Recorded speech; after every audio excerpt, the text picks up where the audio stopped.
ঈশ্বরের বাক্য যিশায় 52:10 বলে, সদাপ্রভু আপন পবিত্র বাহু অনাবৃত করিয়াছেন।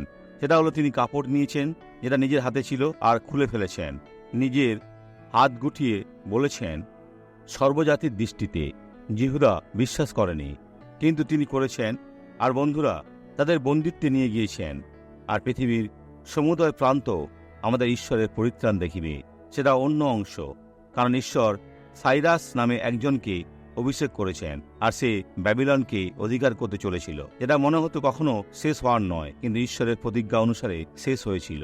70 বছর শেষ হতে চলেছিল, আর ঈশ্বরের জন্য সময় উপস্থিত নিজের পবিত্র হাতকে ব্যবহার করার জন্য।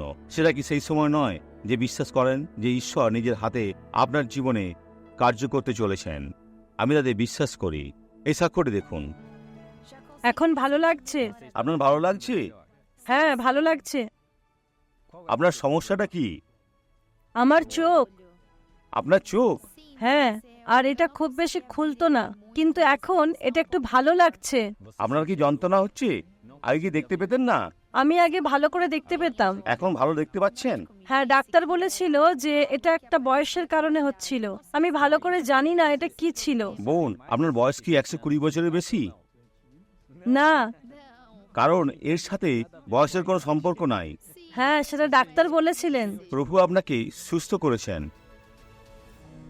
আসুন প্রার্থনা করি। পিতা যিশুর নামে প্রার্থনা করি সে ব্যক্তির জন্য যিনি চাইছেন, প্রভু অনুগ্রহে বাহু অনাবৃত করো।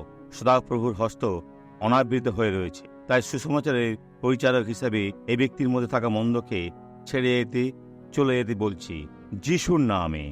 আর আপনি বলুন, আমেন।